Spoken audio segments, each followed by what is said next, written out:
Conservative media done right. You're listening to the SHR Media Network. Ladies and gentlemen, boys and girls, children of all ages, welcome back to the Bloviating Zeppelin's Berserk Bobcat Saloon. Doing the job the American media maggots won't. Fundamentally changing America, one diaper at a time. Here is, courtesy of the SHR Media Network, the Bloviating Zeppelin. I have come here to chew bubblegum and kick ass. And I'm all out of bubblegum.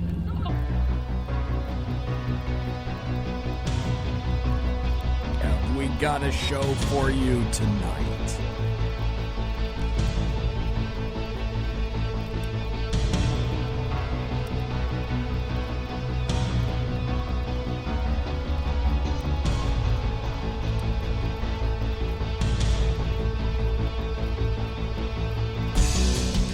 Ladies and gentlemen, boys and girls, children of all ages, welcome to the Bloviating Zeppelin's Berserk Bobcat Saloon radio show.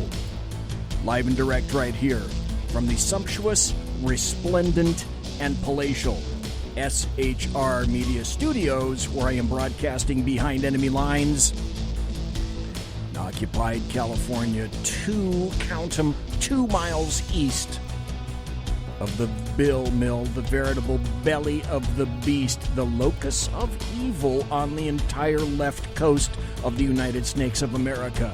The Capitol building in Sacramento, California, spelled with a K, at 10th and L Street downtown, where at night you can hear audibly the death of common sense as it moans and wails from that reprehensible building. You can also, when I leave that door at night, smell the evil sulfur and brimstone emanating from that damn building.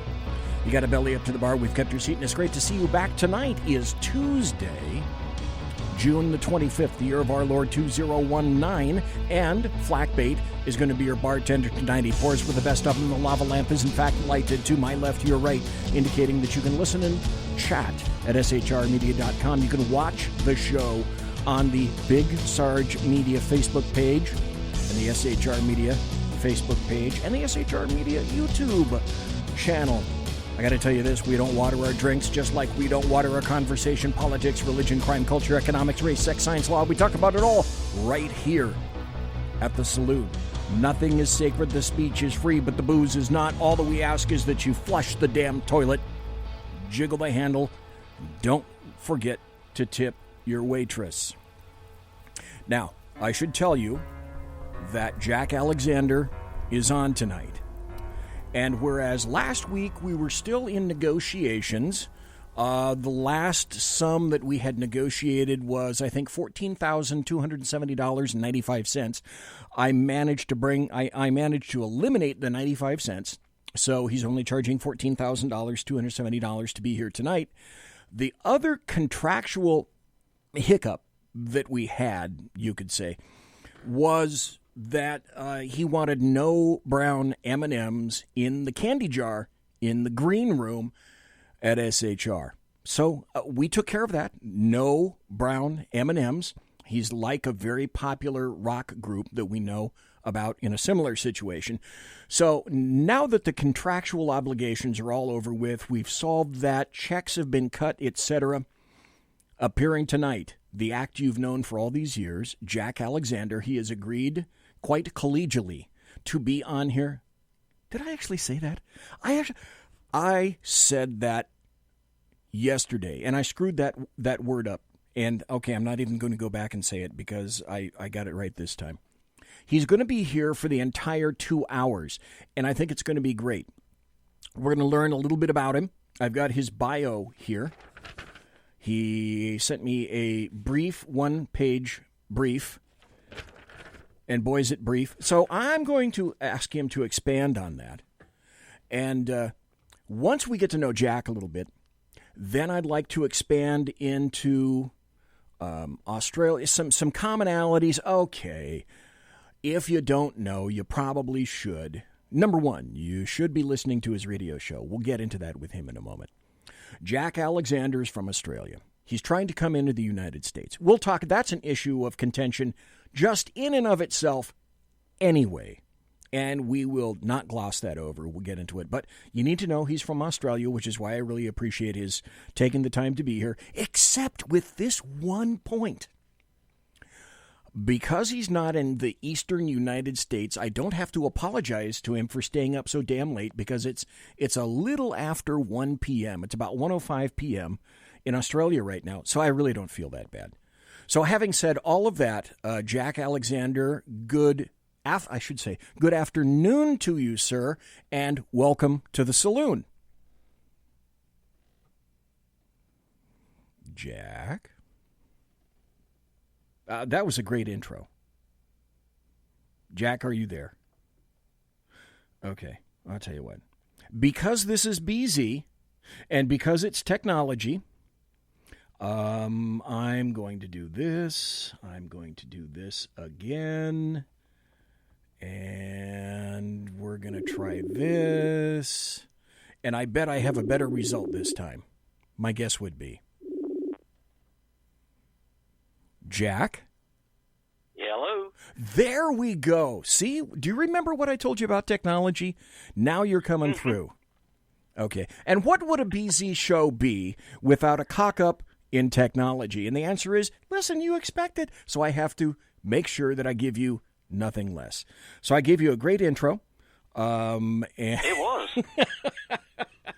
So Jack Alexander, the way I came across you, and it's no shock, is that you were kind enough to jump into the chat room. You've been there in the chat room quite a number of times over the past couple of weeks and months and whatnot. And we had previously been corresponding by way of email and also by way of Facebook, etc. And you just seemed like a really cool, very interesting cat. And because of that, I wanted to make sure that I got you on the show because you also had some very interesting views. And because you're on Australia, that lends me to, I'm going to attempt to pick your brain tonight about some things that the two countries have in common, go into immigration, etc. And God, let me tell you this, folks, and Jack. This is, again, another show where I have close to 50 tabs, and that means that there are 50 topics, essentially, that I would like to address with Jack Alexander tonight. I'm not going to be able to do that. Past history has told me, you're a goon, BZ, if you think you're going to get close to that. But I am going to try to get to the really good salient stuff because, Jack Alexander, you've got a cool background, a cool CV, and also a couple of stories have come to light today with some odd-ass audio cuts that I'm going to play for everyone and have you also weigh in on, Jack Alexander. So you couldn't have chosen a better night to be here. Folks, if you thought things were weird, oh, the stories I've got for you, and one particular story that should really light your fire and piss you off, including myself, Jack, etc. So, Jack, now that I've said that, the first thing that I always ask new guests, because there's something very important that I want people to know about you. First, Jack Alexander, can you tell people about your social media, where you can be found, and also about any websites that people should go, and or, gosh, you have a radio show. Let's hear about that too. Yeah, my website is www.jackalexanderexperiment, all one word. I do a 2-hour live stream program from my palatial studios. That I've seen them. They are. Yeah, I do have a nice setup. It is quite good because I'm wanting to expand it all out. But from 7 p.m. Eastern, 6 Central, and look, there are too many time zones in the United States for me to keep up with them all. But, I know. From 7 p.m. Eastern, Monday to Friday, currently on the range. If you've got a Roku TV and stuff, I also live stream on Facebook, Normally tonight, Facebook was being a cow, but I'm normally live streaming on Facebook as well. YouTube, if you do a search for the Jack Alexander experiment, that's pretty much where you'll find me.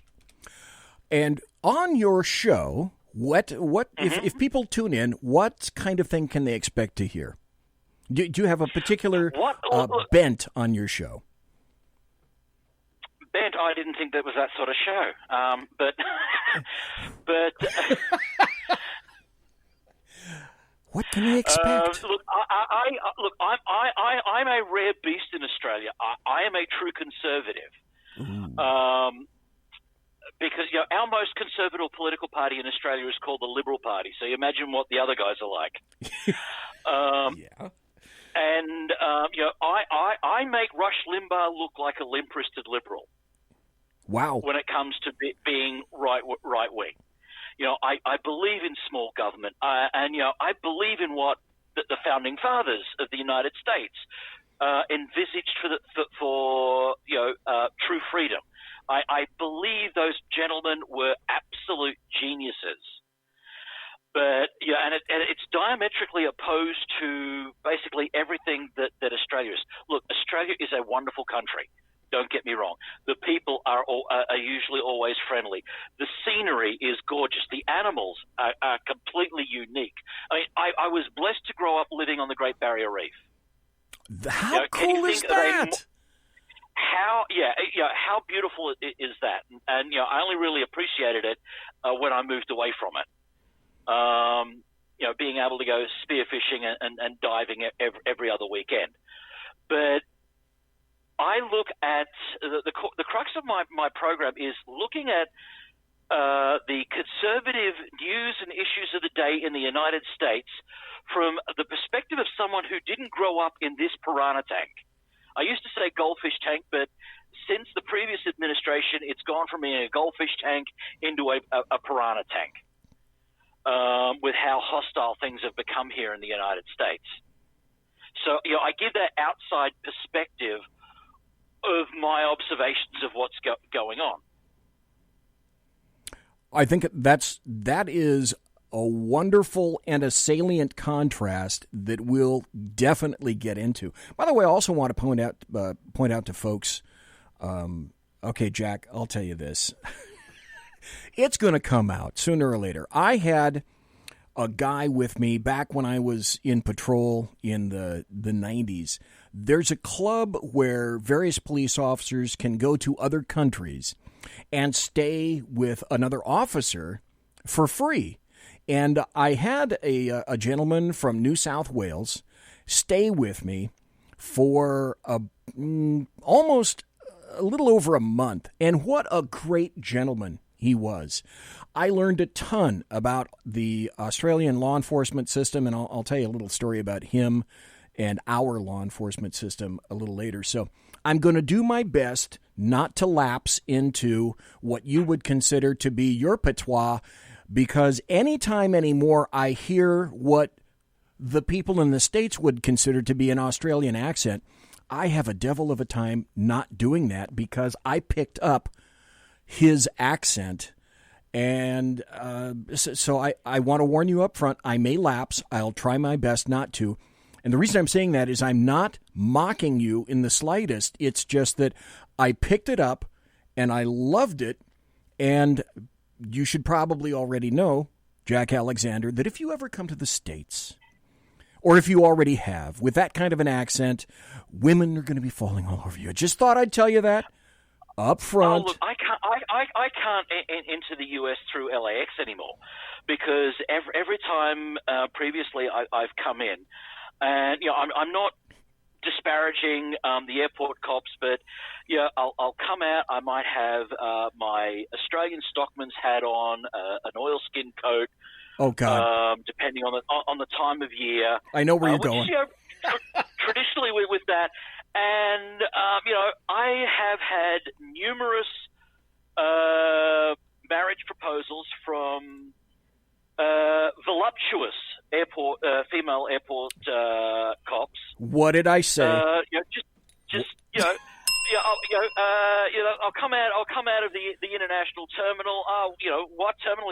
I'm looking for. They'll hear the accent. Oh my God, you're Australian. We should get married. We'll have such gorgeous children. Told you.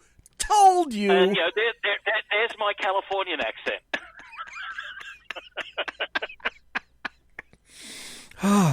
Folks, we're talking to Jack Alexander, and I can tell you already we're going to have a great time tonight. He's on Facebook, so I'm looking through Facebook. There you are on Facebook. The Jack Alexander Experiment is also on Facebook, so you can find him there. As he indicated, jackalexanderexperiment.com is where you can find him. If you're looking for past shows, you can also find him on YouTube, so go to YouTube and then enter in Jack Alexander Experiment. You can find him there. And I learned this today, that he is also on Twitter. Damn me for not following you on Twitter earlier, but I follow you now on Twitter.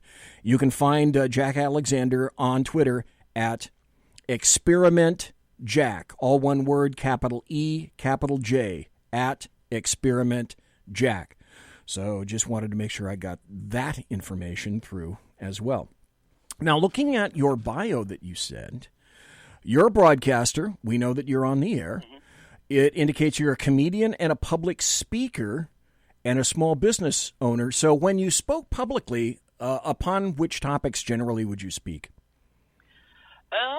Mostly on my life. I developed a talk topic many years back entitled "With Our Thoughts We Make the World," and it stemmed when I was a teenager. I'd rush home from school, and on one of the broadcasters in Australia, there was one of those really poorly dubbed Japanese serials, okay. And it was called Monkey Magic. And anyone that's sort of in our 50-plus age group has probably heard of it. They were it was typical of the time because it was translated into English, and they didn't care about lip syncing. So the lips would start moving, and like half a second later, the words would start coming out, and then the words would stop, and for another half a second, the lips would keep moving. That sort of really bad dub thing. But in the opening monologue of every episode, they read part of the legend of how a priest and some animal spirits brought the Buddhist scriptures to Japan and to the east out of India.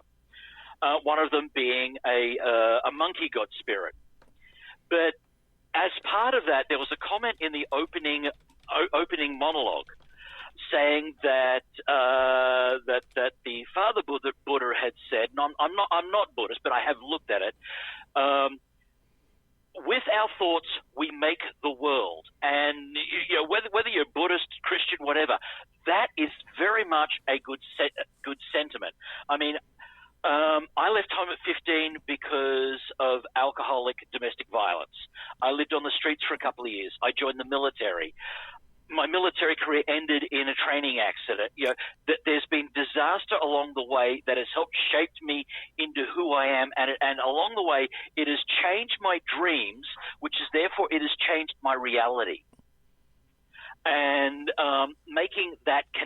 seeing the wisdom of those words that always stuck with me from my childhood. I could sit back like a lot of people do and just think, oh, woe is me, I'm a victim. Mummy and daddy were drunks, they beat me up. They'd rather be at the bar getting drunk than being at home feeding the family and so on. And when they are at home, I could play on that, or I could play on how I didn't want to leave the military the army when I did, but because I was so severely injured, I could no longer meet the fitness requirements. That career was destroyed through no fault of my own. Again, by visualizing that this is an opportunity to go in another direction and making that so, I have changed that reality from being essentially, the victim of childhood abuse or the victim of an unfortunate military training accident and so on, to continue moving forwards. And, I sort of use myself as the example on how you think of your situation. By changing it, by changing the way you think about your own situation, it will permeate out and actually change your life in the way that you think. If you think your life is miserable, I can guarantee you, your life is going to be crap. If you think that you could do better and you keep pushing towards that, your life changes for the better. Not as quickly as you want, and it hasn't worked with me visualizing tonight's lottery numbers yet, but hey, I live in hope. If I've got it right then, correct me if I'm wrong, yours is not necessarily a cautionary tale, but yours is instead a motivational tale. That how you feature yourself mentally is what generally you're going to be. Am I close? For the most part, but it is also partially a cautionary tale.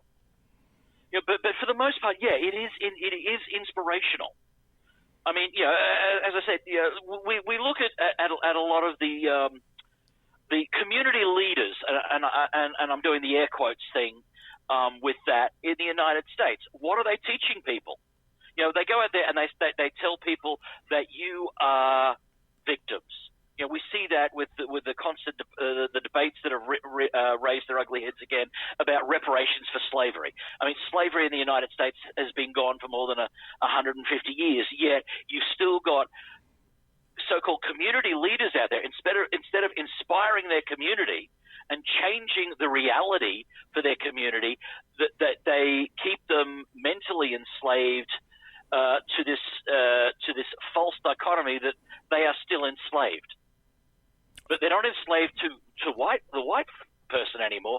They're enslaved to this victim mentality. And so while it is part cautionary, it does show that, yeah, look, you can grow up in the worst poverty and have the absolute worst things happen to you.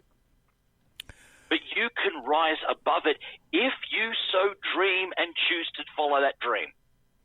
I wouldn't disagree in the slightest. It's no shock, and I've said it here before. I've had cancer before, and I've had it multiple times. And I think a great deal to do with that has to be in one's brain, how you look at a lot of life. Everybody's been challenged. I've been challenged. You've been challenged. But one of the things that people used to say about me in patrol is, man, I don't understand how you can go to work day after day after day and see the stuff that you do and not be changed in some way. Yeah, I do get changed, but you either succeed or you fail. It's really no more complicated than that. And the mental addressing of issues is it's your greatest tool. It's the greatest tool at work. It's the greatest tool in your personal life. Your mind is an amazing thing, and I will submit there are so many things that our brains can do that we have not yet even remotely begun to tap. Now, your education, let's go back a little bit. Jack Alexander, to whom we are speaking tonight, and he has his own radio show called The Jack Alexander Experiment, and I highly recommend it. When I get through with the show tonight, go to bloviatingzeppelin.net, and I will have a recap of the show, and I will have a link to his show and all the other places that he is on the internet, and then you can have links to his YouTube show, to his YouTube channel. I'll have links to his show. You can see it. You can watch it. I highly recommend it. I have watched it myself. Well, let's go back a little bit to your education. You were fairly well educated, if I'm not mistaken, and you got a degree. I just don't remember where, sir. I got several degrees. I was never keyed up for study when I was younger. I think like most people, and with the problems at home and so on.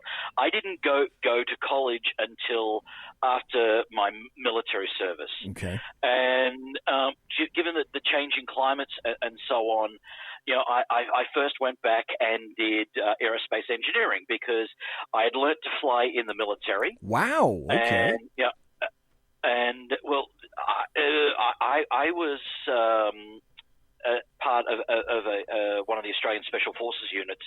And the idea is, if you get trapped behind enemy lines and it's too hot to extract you, if you've got someone in your team that is capable of either flying a helicopter or a plane, steal the damn thing, steal one of them, and fly yourself home. Right. And it doesn't matter whether it's a plane, a truck, a helicopter, or so on. And I always thought this was garbage until one exercise where we're actually exercising against U.S. forces up in far north Queensland, and we'd sat there and observed them. And look, I don't want to cast aspersions on the Marines, but they were actually being a little bit lazy this night and relying too closely. They'd occupied this area, and they were relying too closely on the local town police officer on who was the local and who wasn't. And we noticed that they were letting the local guys through without stopping at the checkpoint.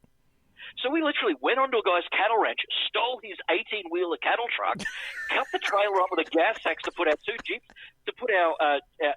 Jeeps in the back of it, welded it back together, and drove through the checkpoint and ambushed them. That's fabulous. That's fabulous. That's what Dick Marcinko would have done. But the crazy thing was, up until that point, I thought, well, when this exercise is over, we are going to be up for a court-martial on this. No, the Australian government just bought the rancher a new trailer because we cut his up with a gas axe. That's exactly what Dick Marcinko's Red Cell would do. He'd find a way to infiltrate on Navy bases, and he got in big trouble. But hey, Jack Alexander, that's nothing more than thinking out of the box. Let me tell you right now, we got 4 more minutes before the bottom of the hour break. I can tell you right now, someday, somewhere, if we ever cross paths, somehow, dude, I am going to sit you down for a couple of hours. We are going to knock back some suds and tell each other some stories. Because I can tell you right now, you likely have an assload of stories, and I know I do too. So, boy, if we ever come together, that will be a grand, grand day. Okay, all right, from your bio, I knew that you were in the military. It says 10 years. It says you were deployed multiple times. UN mission to Sinai, Desert Storm, and Somalia in support of U.S. forces. There's a great story you told about the Marines. Damn them for being stupid, silly and fattening. You get what, if you're not intelligent about things, stuff is going to happen. But I did not know that you were also a pilot. So were you rated for rotor or fixed wing, something like that? I had both because it was as the squad leader, a lot of it actually fell on me, and I had a passion for both. Most of my hours though were in fixed wing. Okay. I think I got about 800 hours racked up as a pick in fixed wing, and only about 50 in rotary wing. I didn't get to fly the helicopters all that much. Okay, but just enough to be able to steal what's necessary, and that's really important. You can't minimize that stuff. So when you were now, you indicated you were in Special Forces. Oh, darn it, we only got 2 more minutes. Okay, we got 2 more minutes before the bottom of the hour break, and maybe I should ask you this. In the Australian Special Forces, my guess would be that is how and under what conditions you were deployed to either Desert Storm or Somalia in those situations? Yeah. Okay. Yes. All righty. So I'm not going to ask specifics, but I'm just going to intimate that your military background is well-rounded and what would be apparently very deep, all the way from an aviation aspect to, you said that you were a leader of some sort. So you come with a depth and breadth of experience in the military. And the reason I'm making that point is, and we're just about to go to a break. The reason I'm making that point, folks, is when we come back, we're talking to Jack Alexander. And once I go a little bit more into his life and his background and whatnot, I have a ton of stories, some that occur in his backyard that I'd like him to weigh in on, but also in consideration of his military background, I'd like Jack to weigh in on some of the geopolitical things that are occurring right now all across the planet. So, folks, we're listening to Jack Alexander. I am BZ on the SHR Media Network, and this is the Bloviating Zeppelin's Berserk Bobcat Saloon radio show. We'll be back after this break and talk again. Already, I can tell you, I'm having a great time with Jack Alexander. Please don't go anywhere. Conservative media done right. You're listening to the SHR Media Network. Hey, this is Michael Wright. And I'm Shannon Wright. Join us for The Right Way with Shannon and Mike, Monday through Thursday from 7 to 9 a.m. right here on SHR Media. Why are they joining us? For fun things like sports, politics. Oh, maybe some news and entertainment? And all kinds of other things. Money and recipes and events, all kinds of stuff. Yeah, so join us Monday through Thursday, 7 to 9 a.m. here on shrmedia.com.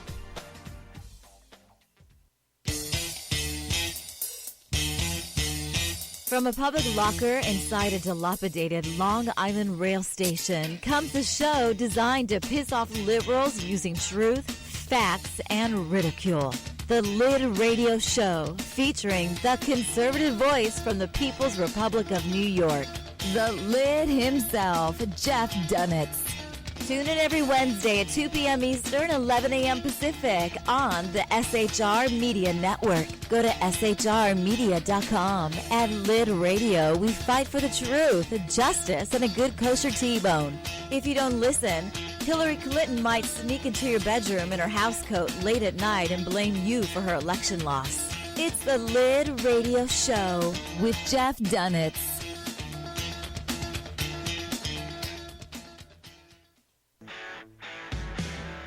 Hey girls, Carry Girl Gear is here. More and more women every day are concealed carrying, participating in competitive shooting, and getting firearms training. It's not a boys' club anymore, and we don't have to shop in their stores anymore either. Finally, a cool and unique clothing line just for women. Dope tees and hats for the patriotic concealed carry and 2A girl. So what are you waiting for? Go check out carrygirlgear.com today. It's your business diva here, Melanie Collette. I am inviting you to a front row seat as I discuss some of the most intriguing details of wealth and finance with today's movers and shakers in the world of business. Listen in and discover financial truths on a global, domestic, and household scale. Uncover topics that will impact your wallet today and in the future. Money Talk with Melanie airs Monday through Friday, 5 p.m. East, 2 p.m. West, right here on SHR Media and High Plains Pundit Talk Radio. You can't afford to miss it.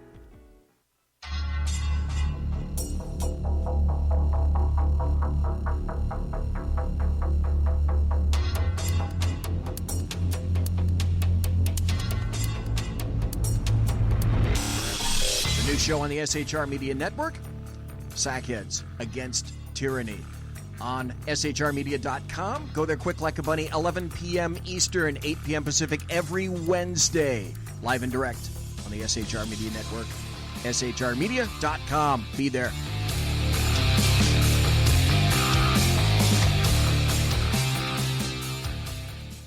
For 50 years, I've seen the American people blinded by corrupt politicians, a lapdog media, and deceptive Islam. The one thing the elites fear is one man with a cane. I'm Dave Milner. Join me through Spreaker, iTunes, and SoundCloud, through SHR Media and the Western Free Radio Network, for half a century of experienced perspective on political and social issues, weekly on The Unpleasant Blind Guy. And catch me on Jeff Mitchell's EDL Radio on blogtalkradio.com. There's no surrender, ever. Because truth is not always pleasant.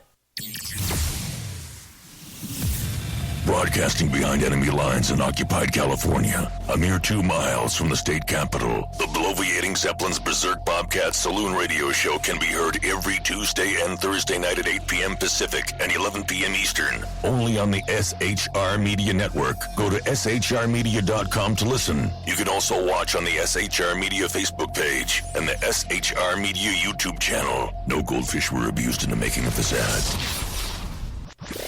Conservative media done right.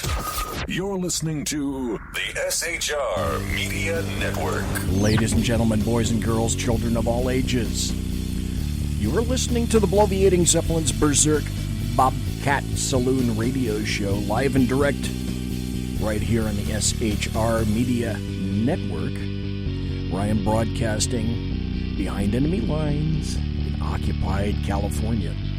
Tonight, my guest for the entire 2 hours is a wonderful guy with whom I am already having a great time by the name of Jack Alexander. And I got a ton of questions, a ton of stories to go over with you. Before we do that, though, Jack, you have a background in radio. I'm looking at your bio here, and it indicates that you created one of Australia's dedicated online radio stations. What happened with that, or what are the circumstances about that? I did not know that. Well, my first radio gig, I was about 14 years of age. My parents were running a small livestock auction business, and Tuesday afternoons after school, I'd drop by the office, pick up the script, go down to the radio station, and I would read it live on air. And that was my first taste. And then when I was in the later stages of my military career, one of the guys in my squad, his brother was the news director at one of the leading FM radio stations in Sydney. And because I had a warped and twisted sense of humor, it resonated with the host of the breakfast show, and I became a cast member of that show, doing character voices, having a warped sense of humor.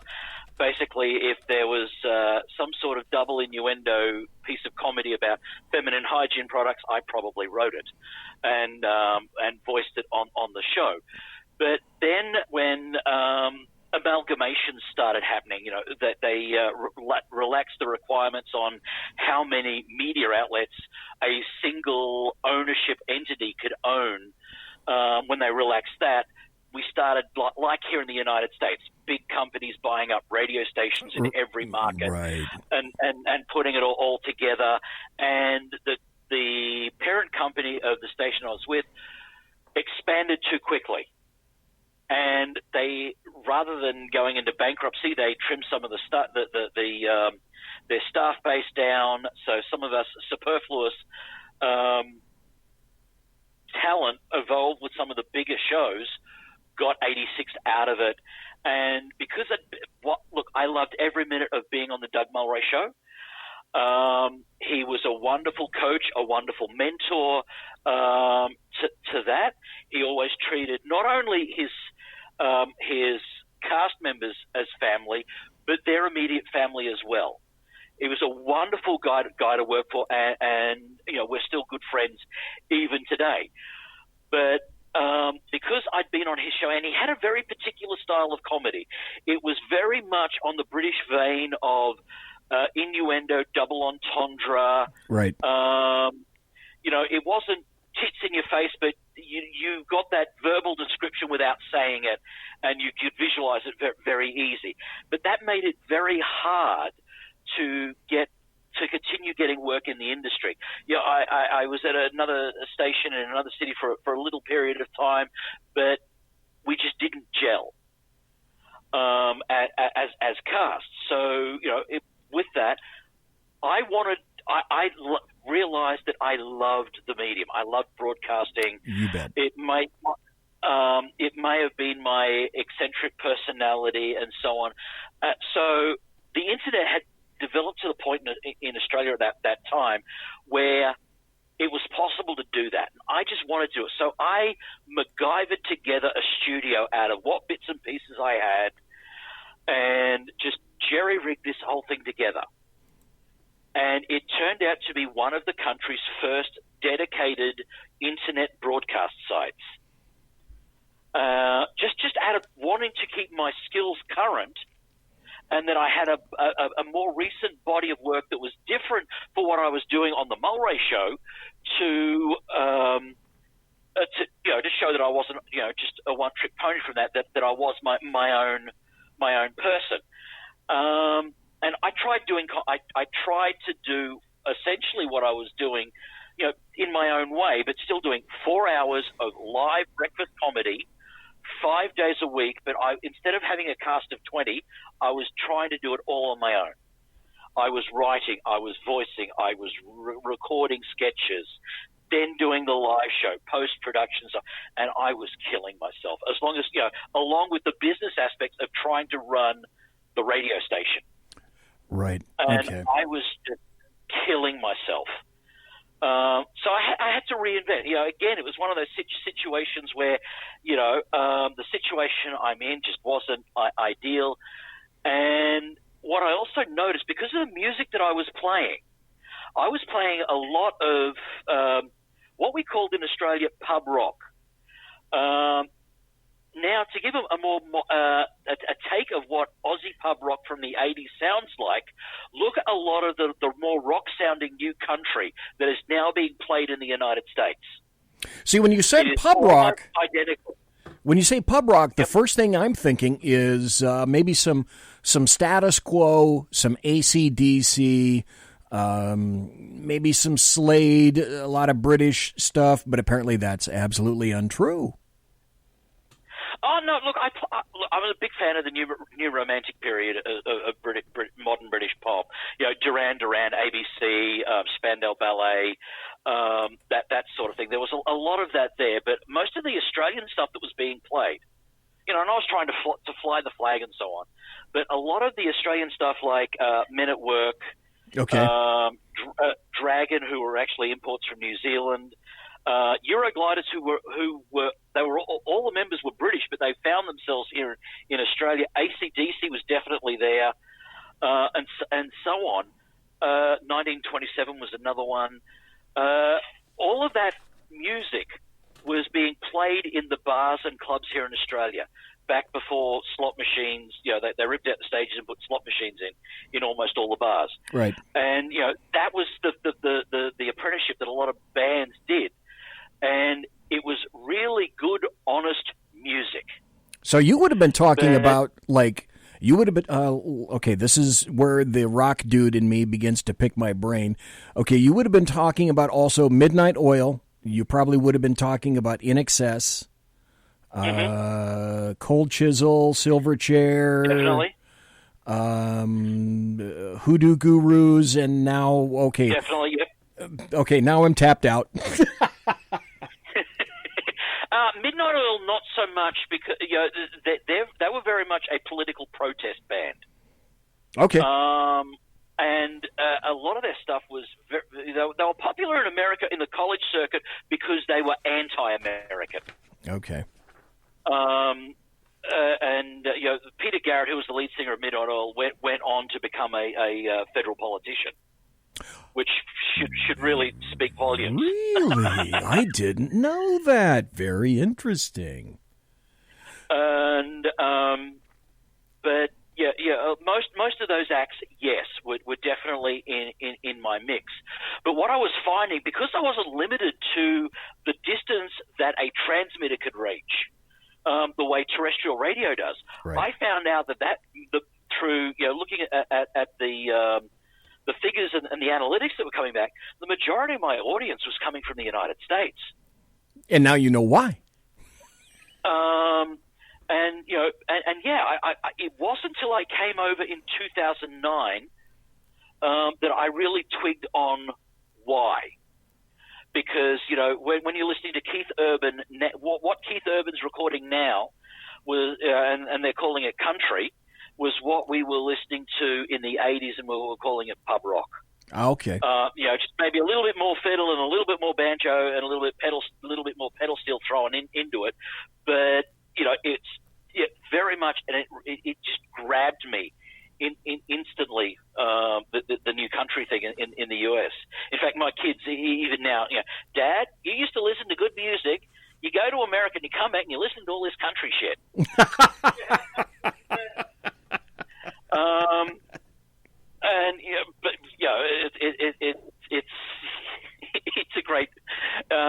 It's a great piece of ribbing that goes on between me and my two oldest kids.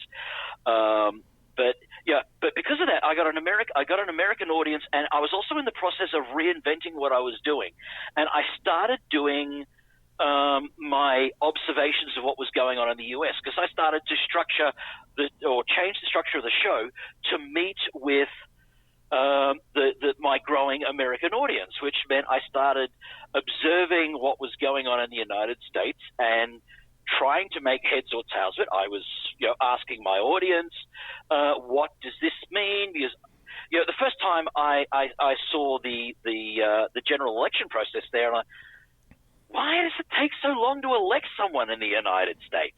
I mean, you've got to have an election to vote for who you're going to elect. It's true. I mean, what the hell? Stuff like that. Plus I didn't understand the whole O.J. Simpson thing as well, with the changes in the legal system. I mean, okay, he was found guilty, but they were able to bankrupt him in civil court for a crime that he was found innocent of. Well, okay, not guilty of. And that didn't. So it started with me asking questions. And it continued onto that, and through that, we get up to the 2008 general election and the Radio America network. I had been doing a few bits and pieces and had become a fan of a couple of their programs, because I'd listened to those after I was live on air, and they'd asked me to, from an outsider's perspective, what would the policies of the candidates mean for America's allies, like Australia? How would this financial policy that was being proposed by one of the candidates, how is that going to affect the Australian economy and that trade relationship? And that really began to open me up to the American audience. And towards the end of that election cycle, that they said, look, it's in your best interest to come over and talk to us. And, I thought, well, hey, I'm about to make the big time. So I booked the ticket the next day and came over. And while that didn't work out, it did open up a lot of doors. And, I got to meet some fantastic people. I had some very interesting conversations with one very interesting person in American history, that being G. Gordon Liddy, who was a show host at Radio America at the time. And I got a very unique insight to the whole Watergate thing from an insider's perspective. And, it just grew from there. So more and more the music side of things went away because, well, what I was playing was sort of getting a little bit stale, and what was being released at the moment is still not, music has essentially been dying. I hadn't quite discovered the connection between the new country thing, so I moved more over to a talk radio format. And started doing that, and this is how we get to where we are today. Okay, you have a wide and varied background, and it's in the military, in aviation, in special forces, in politics. You have an interest in Australia, and you have a burgeoning interest in the United States. We corresponded back and forth a little bit on emails, and you have a very interesting take on the deep state, etc. Before we come across here to the United States, I want to start with some topics that are occurring in Australia right now, one that occurred in the past, and another one that you sent me some information on. I have about maybe a minute and a half or 2 minute cut on this, and you were very alarmed by this particular topic and this particular incident that occurred in Australia. A little bit later on, when we have some time, I also want to ask you what you think of Scott Morrison, who's the PM of Australia right now, but we'll get to that. This week. Yeah, this week. But first, I want to start out with this story, and it's about a minute and a half.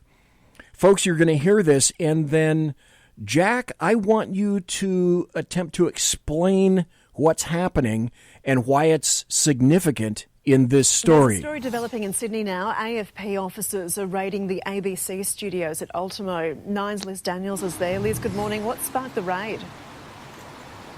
Well, the short answer is, Davina, we don't know. 3 Australian federal police officers have just arrived here at the head office of ABC in Ultimo. They walked in through the front door, checked in with security, and then went on into the offices. Now, we understand they will be carrying out a search, but exactly what they're here for or what they're looking for or why they're here, we don't know. What we do know is that this comes a day after the News Corp journalist Annika Smethurst had her home in Canberra raided over allegations that an unauthorised leak of national security information was included in a story that she wrote more than a year ago.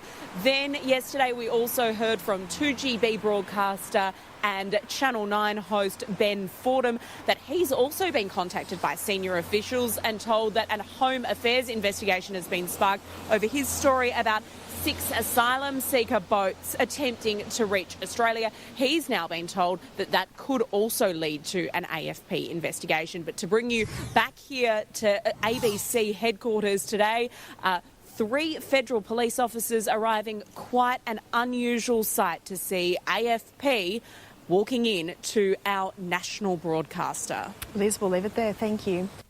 Okay, the AFP, for those who don't know, you can probably take a guess, is the Australian Federal Police.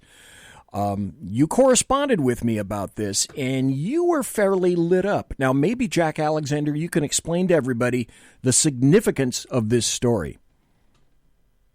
Well, everyone keeps saying, why do you want to move to America? You know, it's essentially the same as here. And I said, well, look, there is no right to free speech in Australia. There is no true freedom of the press in Australia, and this goes on to show it. Now, what has happened in these incidents? There's 3 separate incidents that were talked about.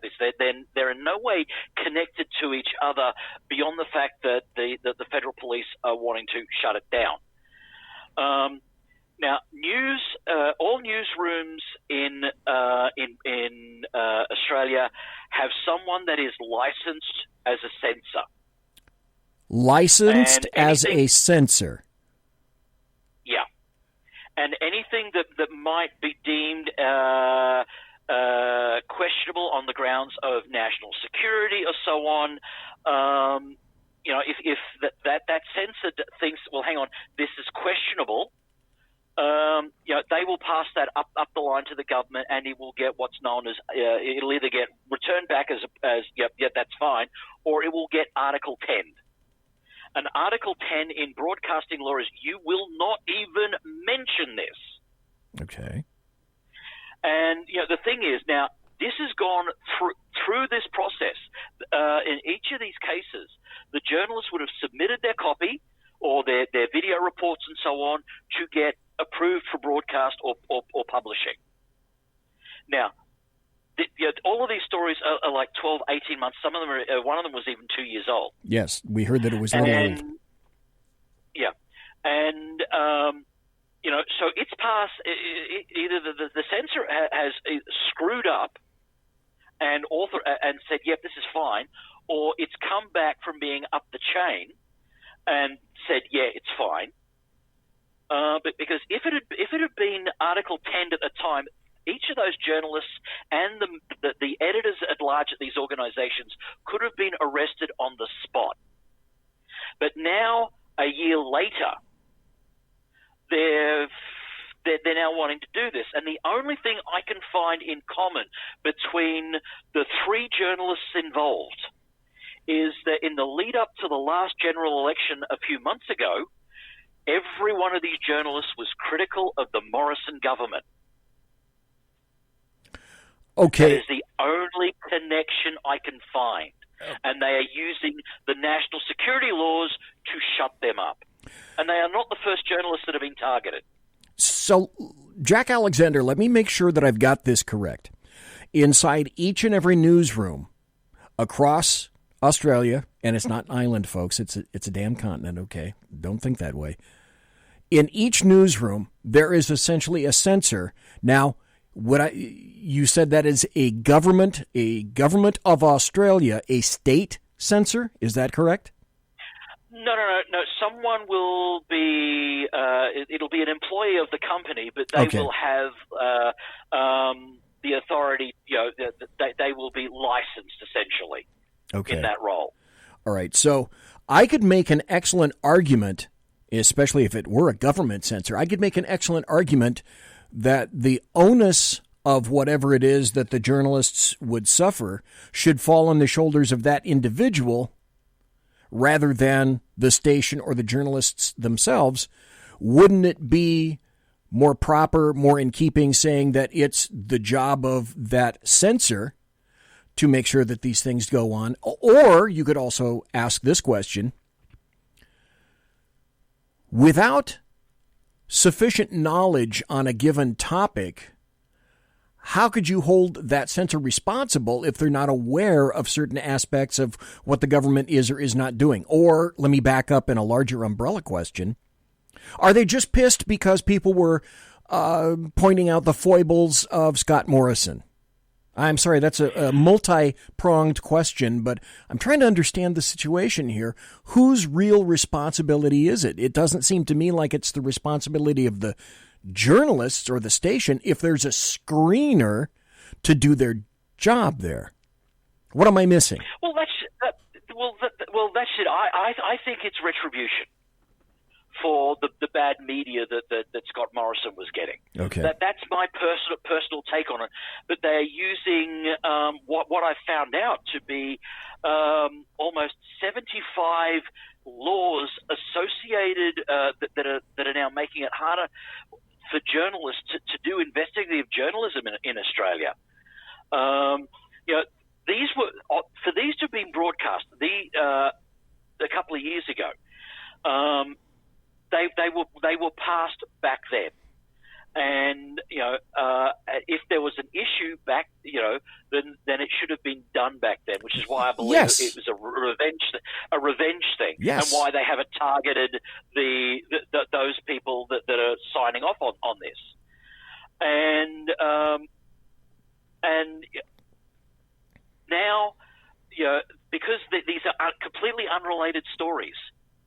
But they're not only that, they're saying these people, these journalists, have violated things like the espionage laws because they're not, they've encrypted their notes with a form of encryption that's not approved by the government. In fact, they've just recently brought in a law that if journalists want to encrypt their notes, they have to use a particular encryption algorithm that the Australian government already knows how to crack. Then what's the point? Exactly. They're issuing subpoenas and search warrants for their original notes, their contact lists, who their sources were. That sort of thing, and they're using the terrorism and the espionage laws to compel these journalists to give these notes over, and that's a lot in the situation. I mean, I thought it was bad when they brought in the sedition in media laws because they were so loosely written, and that was under a couple of administrations ago. But it just seems to be getting so much worse. Okay, that's a perfect lead-in to my next question. Folks, we got 2 more minutes before the top of the hour break. We are speaking to Jack Alexander, live and direct from Australia. And again, Jack, thank you for being here tonight. I really appreciate it. You're welcome. The 2 questions that I want to ask, and the second one is going to be big, really big. But the first one that I think we'll only have time to address when we come back after the break. The first one is, okay, since you seem to think that things have started to get worse, are things actually getting worse in terms of free speech in Australia? Then the second question that I'm going to have, which it's almost like dropping a bomb on the radio, will be, I'd like to speak to you, Jack Alexander, about firearms in Australia, about the Australian confiscation, about liars figuring and figures lying, because we have been given only one side of the story in the United States, and now that I have someone who would definitely know both sides of the story, when we come back, we're going to continue to talk about Jack Alexander. I'm going to ask him the question about things getting maybe a little bit worse in terms of rights and liberties in Australia. And then I'm going to go back to, I think it was 1995, 1996, when that occurred, and I'm going to ask Jack Alexander about firearms, because that was a huge issue then, and I'm guessing that it's a huge issue now. And my guess would be, you haven't heard the full story. I'm hoping you're going to hear the full story in about 5 minutes. Don't go anywhere, folks. I'm BZ, the Bloviating Zeppelin. We're listening to Jack Alexander, and you're on the Berserk Bobcat Saloon radio show, live and direct on the SHR Media Network. Conservative media done right. You're listening to the SHR Media Network. Hey, this is Michael Wright. And I'm Shannon Wright. Join us for The Right Way with Shannon and Mike, Monday through Thursday from 7 to 9 a.m. right here on SHR Media. Why are they joining us? For fun things like sports, politics. Oh, maybe some news and entertainment? And all kinds of other things. Money and recipes and events, all kinds of stuff. Yeah, so join us Monday through Thursday, 7 to 9 a.m. here on SHRmedia.com.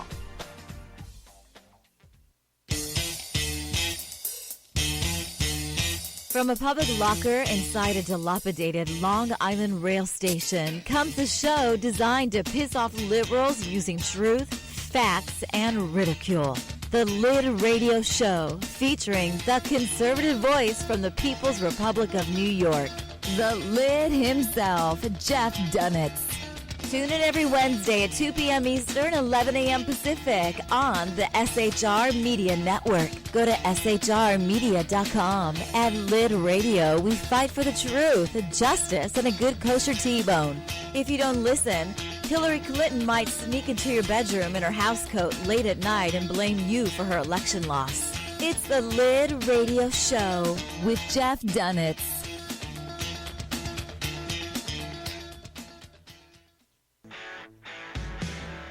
Hey girls, Carry Girl Gear is here. More and more women every day are concealed carrying, participating in competitive shooting, and getting firearms training. It's not a boys' club anymore, and we don't have to shop in their stores anymore either. Finally, a cool and unique clothing line just for women. Dope tees and hats for the patriotic, concealed carry, and 2A girl. So what are you waiting for? Go check out carrygirlgear.com today. It's your business diva here, Melanie Collette. I am inviting you to a front row seat as I discuss some of the most intriguing details of wealth and finance with today's movers and shakers in the world of business. Listen in and discover financial truths on a global, domestic, and household scale.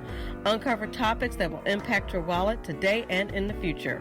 Money Talk with Melanie airs Monday through Friday, 5 p.m. East, 2 p.m. West, right here on SHR Media and High Plains Pundit Talk Radio. You can't afford to miss it.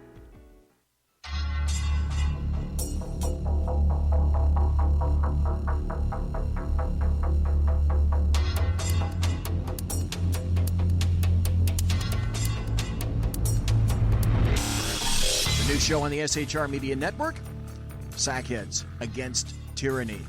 On shrmedia.com. Go there quick like a bunny, 11 p.m. Eastern, 8 p.m. Pacific every Wednesday. Live and direct on the SHR Media Network. shrmedia.com. Be there.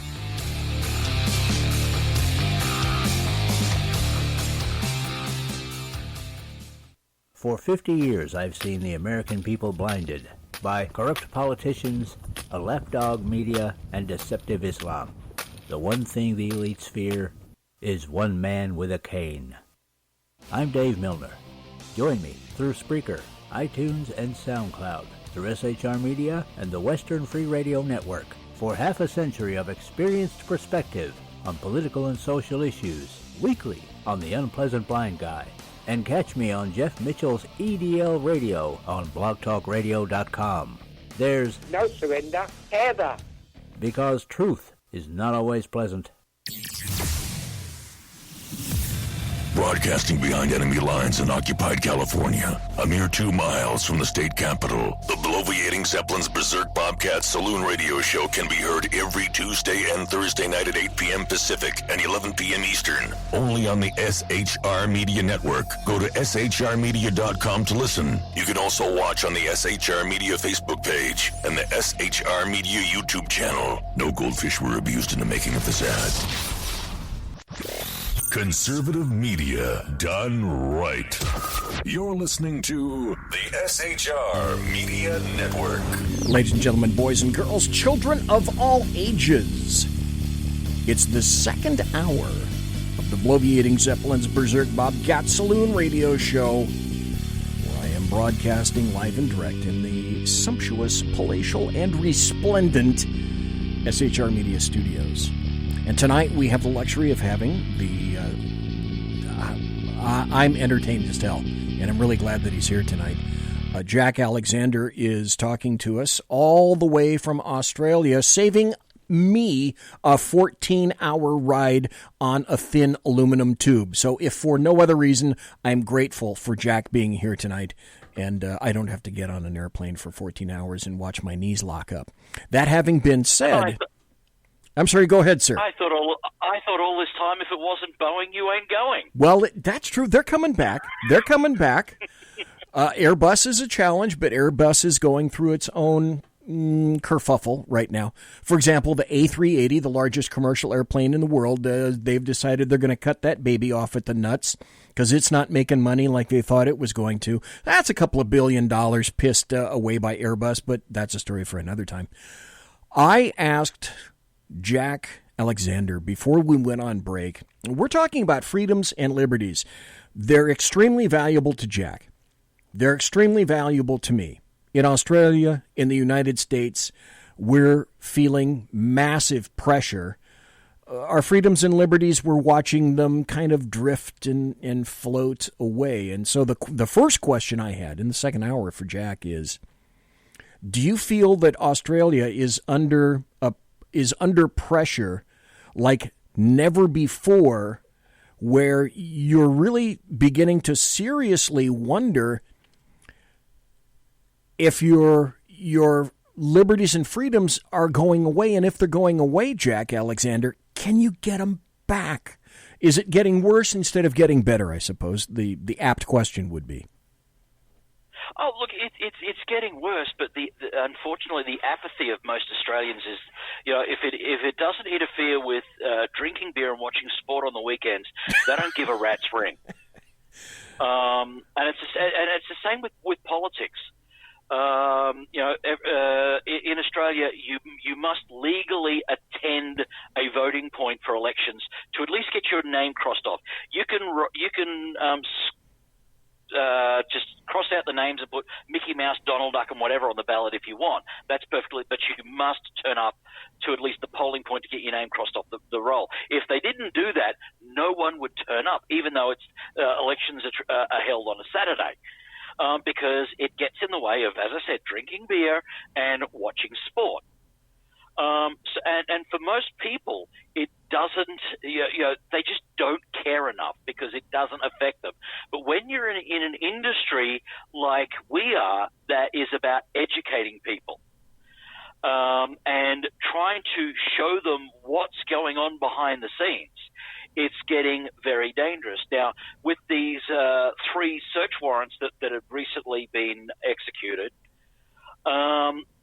for a couple of days the media was all up. They're infringing on our privilege, and they're using the privilege word, not the right, but the privilege, our privilege of a free press. And like all privileges, they can be removed as being demonstrated. But within a couple of days of that, everyone sort of realized, hang on, if we don't shut the hell up, they're going to come after us. And when I started looking at it, into what was going on, I started getting more and more worried that they are expanding, as I said, the terrorism and espionage laws to stop journalists from investigating stories that are key to educating the people on what's going on. that accompanied with the sedition laws that are the media sedition laws that are already in place, that were so loosely worded. I mean, this is how badly the sedition laws were worded. When I was running my online radio station here in Australia, under the sedition laws, if I was to run an election advertisement for anything other than the incumbent member, I could be actually charged with sedition in media. That's how poorly these laws were written. And of course, that's insane. Yeah. But there's that. I mean, I couldn't report on terrorism related issues here, because as soon as you mention the ethnic group or the religious group that comes in there, you're in violation of the racial and religious vilification laws. So, if a bunch of people go on a riot, like happens, we have race right problems here in Australia, but they just don't cover them that much anymore, because as soon as you mention it was a group of Muslims, next thing, your broadcast company is at risk of losing their license. The journalist that covers it, those ethnic groups, are allowed to take them to civil court and to the cleaners. I mean, it has happened time and time again. We had an incident with one journalist that was locked up. Admittedly, he broke the law in naming a convicted pedophile. But the courts had sealed his name because he had connections with senior members within the government. Oh, and they didn't, okay. And they didn't want that coming out leading up to an election. And Darren Hinch, the journalist's name was, he said, look, I am about to break the law, but morally, I have to do this. I have to do what is morally right and what my moral code stands for. And, he'd been incarcerated as a journalist throughout his career 3 or 4 times, maybe even as many as 5, for doing stuff like that was morally right but legally wrong, and exposing the connection between some of the people that were doing some very shady stuff and their connection to senior officials within the government, and it's on both sides. And, these new laws that have come in, there have been 75 new laws come in specifically targeted at restricting the media from covering terrorism-related stuff or even foreign collusion with, in the election process here. And these have been bipartisan laws. It's not, the left side or the right side trying to hide the shady shit they're doing. This is the government as a whole. These have been bipartisan bills, and they have been passed with phenomenal levels of support and very little dissension. You don't need that in the United States. What I term the American media maggots, they don't need laws for something like that. They automatically collude with leftists and Democrats. It's just a given anymore. Laws, we don't need your stinking laws. We just do it in and of ourselves. I also went back to a journalist named a convicted pedophile in the United States. Once you're convicted, and basically during the trial as well, unless you're a juvenile, your name is going to be known. So that in and of itself is kind of an odd thing. So there is a major governmental clampdown continuing with regard to the dissemination of information from apparently a media that really wants to do its job, as opposed to the American media maggots in the United States of America who don't want to do their job. Hence, they don't need a law for that. That's crazy. The crazy thing is a lot of the journalism colleagues here. I think there's 2 camps. There are the rabble rousers like Darren Hinch, Alan Jones, John Laws in his earlier stages. John Laws would would have been our equivalent to Rush Limbaugh as far as listenership base. And at one stage, he was the highest paid radio talk show host in the world. Wow. He was pay-wise, he was beating Limbaugh for many, many years, even though Australia's only got like 10% of the population of the US. But even they've sort of taken a step back. A lot of journalists in Australia see that are on the left. They're not so much worried about it because they know that what they're doing is their resume to get jobs at stations like CNN. Rosemary Church, as a news presenter at CNN, is a great example of that. Okay. She spent the majority of her journalism career at the ABC, the national broadcaster. And I was surprised as hell when I was channel switching one night to find her hosting a program on CNN in the United States. Really? And a lot of it, so those that are on the left, the journalists that are on the left are sort of pushing that way. But the journalism schools here are beginning more and more to push them to the left. The older school guys, they were more about giving the facts and letting you decide. Now it's more of a case of we will tell you what you are to think. I mean, even when you apply to journalism school in Australia now, one of the key selection criteria to get into journalism school is to have a folio of fictitious writing. Really? Okay. Biden would fill that. He's a good plagiarist. We've had a number of journalists who've been wonderful plagiarists here in the United States. Funny thing is, no, they still wanted the original material, but they wanted you to write fiction. The very much the mantra of a lot of this is never let the truth get in the way of a good story. And hence, I guess that's why they've got the requirement for you to be a good, to be a journalist, you need to be a good writer of fiction. Okay. All right. I get it. So before it gets better, Jack Alexander, would I be right in saying it's only going to get a little worse? I'm to the point thinking that Australia is a lost cause. They have descended too far down into that rabbit hole to come back, and because linking into the second part, your second question, because in '96 they disarmed essentially the entire population. The population does not have access to the tools to regain that freedom. Okay, you open that door, I'm going to walk right through it.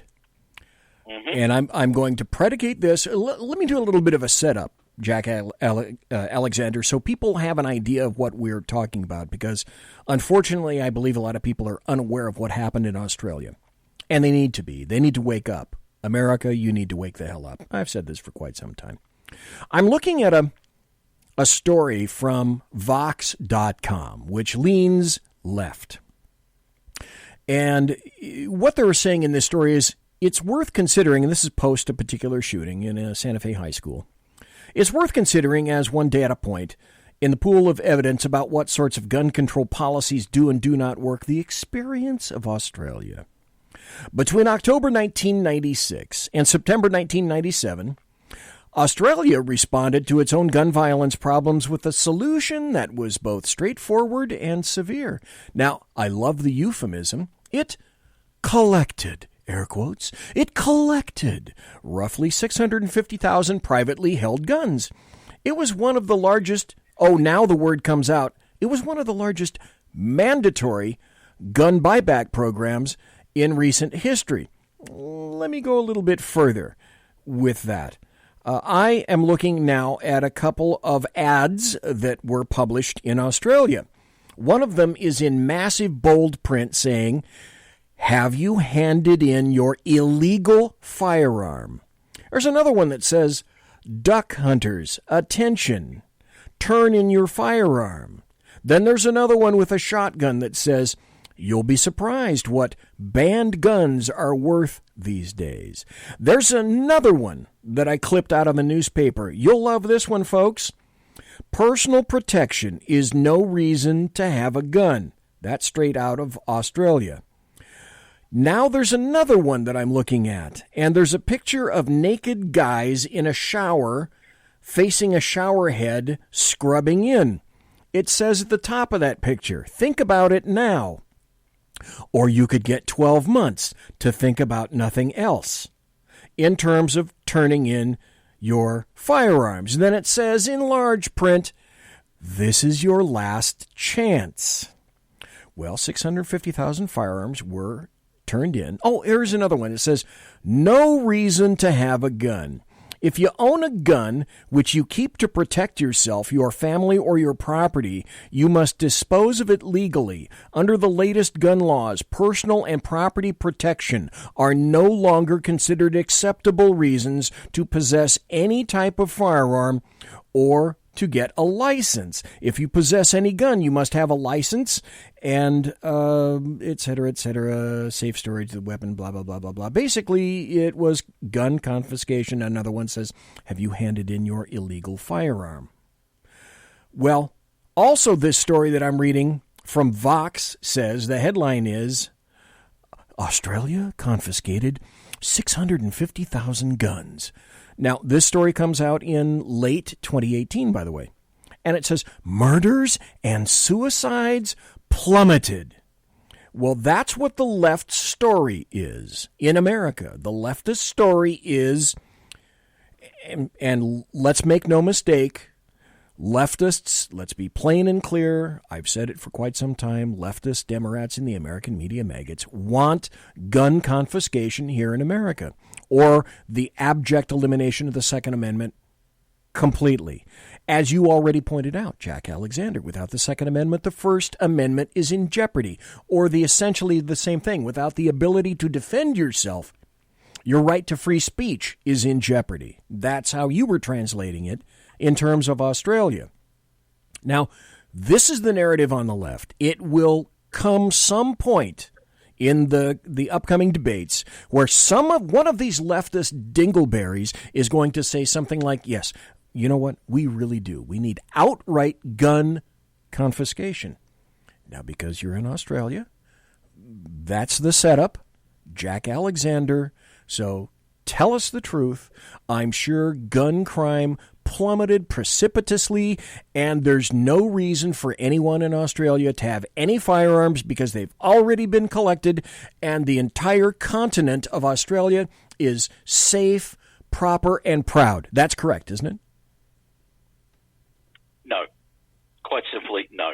Gun crime has escalated. In fact, it escalated to the point where violent crime escalated right across the board in Australia, to the point where state police, state and federal law enforcement had to start reclassifying crimes. And I give you the example of an acquaintance of mine, a single woman living alone.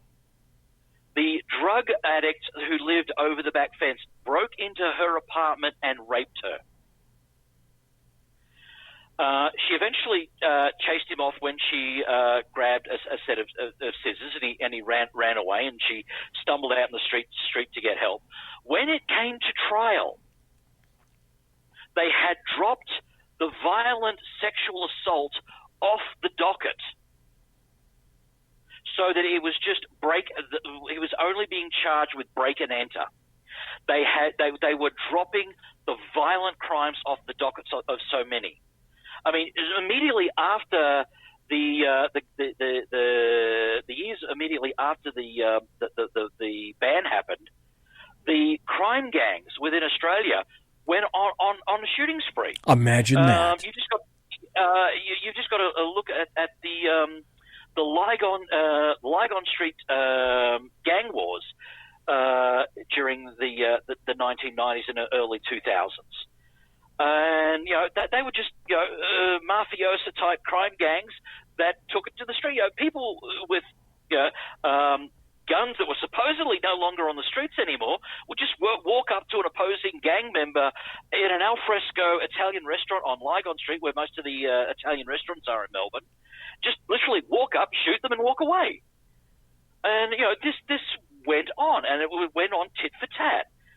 And for the whole time since the '96 gun ban happened, we kept hearing that these were guns that were never registered to start with, so the police didn't know about them. They'd been hidden in the attic and what have you, and that these were old weapons.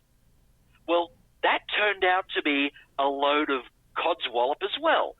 Every major shooting that has happened in the last 20 years has been perpetrated with a firearm that was, A, never legal to import into Australia at any stage, or more often than not, wasn't even manufactured prior to the '96 gun ban.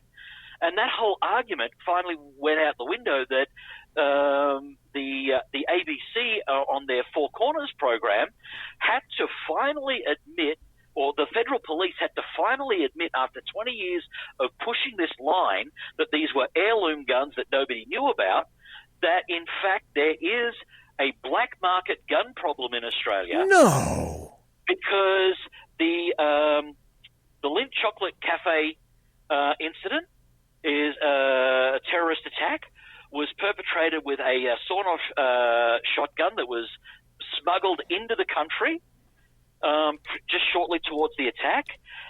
There was a civilian forensic IT specialist that was shot and killed in front of New South Wales Police Headquarters by a 16-year-old jihadi with a Gen 3 Glock, not 6 months after Gen 3 Glocks were released to the world. So if that whole argument falls on that, and in the end, the federal police have had to come out and say, look, we are aware that there are something like 20,000 illegal firearms that have been smuggled into the country by the religion of peace, and we only know where 1,200 of those are. And these are including the fully automatic versions of the Glock pistols. And stuff like that has never been legal on the mainland. For a period of time, fully automatic weapons were allowed in the island state of Tasmania, and they also had a manufacturer down there who made fully automatic weapons. But they were only allowed in that particular state or by the federal government. I mean, even the federal government is so hell-bent against assault weapons. Recently, the Victoria State Police Department was allowed to purchase AR-15s, not the fully automatic M4 varieties, but just the general run-of-the-mill civilian semi-automatic version for their special operations group. Well, and I'm sure they won't even allow the SWAT teams fully automatic weapons.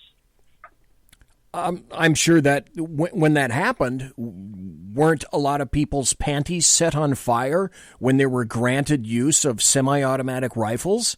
Oh, zounds, let us clutch our hearts and fall over, urinating all over ourselves, or words to that effect. Well, in Victoria, they were already complaining when they went from the old Smith & Wesson revolvers to the Smith & Wesson M&P. They went from a .38 special holding 6 rounds to a 9mm semi-automatic that held 15 or 16 rounds. And Victoria, they were always arguing against that. Oh, Victoria's the state with the most number of police shootings. We can't give them a gun with more bullets. But on every one of those shoots, they were deemed justified shoots. Somebody pointed a weapon at a police officer, and the public, there's this outcry by the public. Hang on, you shot the poor bastard 6 times. No. If we give you something that holds 10 or 15 rounds, you'll shoot them even more. And even when they were using the .38 specials, they were using light loads. Right, probably. And then wondering why you had to shoot the poor guy 16 times to put him down. Yeah, round-nosed lead, likely. Okay, it's the bottom of the hour. We've done firearms. When we come back, I want to kind of wrap up firearms a little bit when we come back in about 5 minutes or so. We're talking to Jack Alexander. Then we're going to talk about an issue that is near and dear to his heart that's occurring and basically falling apart on our shores. And if there were ever an issue in a situation where the United States is a bumbling dummy, it's this, immigration. So when we come back, we're going to talk to Jack Alexander about immigration. I've got a couple of stories to regale. And then I'm going to ask Jack Alexander to weigh in on immigration as well. He, too, has a couple of stories about immigration. I am the Bloviating Zeppelin. I am BZ. You're listening to the Berserk Bobcat Saloon radio show live and direct right here on the SHR Media Network. We're coming into the final half hour. Thanks again to Jack Alexander for being here tonight. Don't go anywhere. Conservative media done right. You're listening to the SHR Media Network. Hey, this is Michael Wright. And I'm Shannon Wright. Join us for The Right Way with Shannon and Mike, Monday through Thursday from 7 to 9 a.m. right here on SHR Media. Why are they joining us? For fun things like sports, politics. Oh, maybe some news and entertainment? And all kinds of other things. Money and recipes and events, all kinds of stuff. Yeah, so join us Monday through Thursday, 7 to 9 a.m. here on shrmedia.com.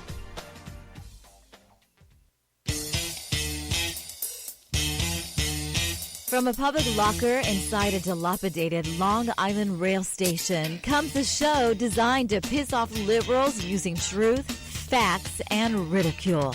The Lid Radio Show, featuring the conservative voice from the People's Republic of New York, the Lid himself, Jeff Dunitz.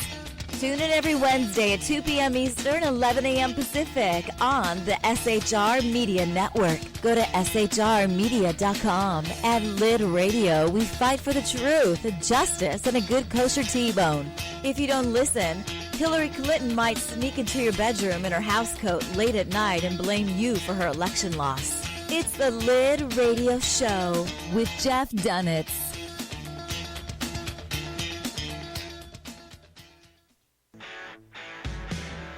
Hey girls, Carry Girl Gear is here. More and more women every day are concealed carrying, participating in competitive shooting, and getting firearms training. It's not a boys' club anymore, and we don't have to shop in their stores anymore either. Finally, a cool and unique clothing line just for women. Dope tees and hats for the patriotic, concealed carry, and 2A girl. So what are you waiting for? Go check out carrygirlgear.com today. It's your business diva here, Melanie Collette. I am inviting you to a front row seat as I discuss some of the most intriguing details of wealth and finance with today's movers and shakers in the world of business. Listen in and discover financial truths on a global, domestic, and household scale. Uncover topics that will impact your wallet today and in the future. Money Talk with Melanie airs Monday through Friday, 5 p.m. East, 2 p.m. West, right here on SHR Media and High Plains Pundit Talk Radio. You can't afford to miss it.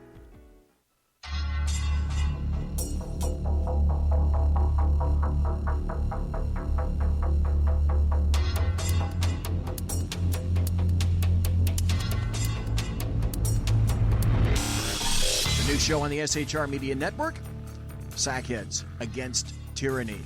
On shrmedia.com. Go there quick like a bunny, 11 p.m. Eastern, 8 p.m. Pacific every Wednesday. Live and direct on the SHR Media Network.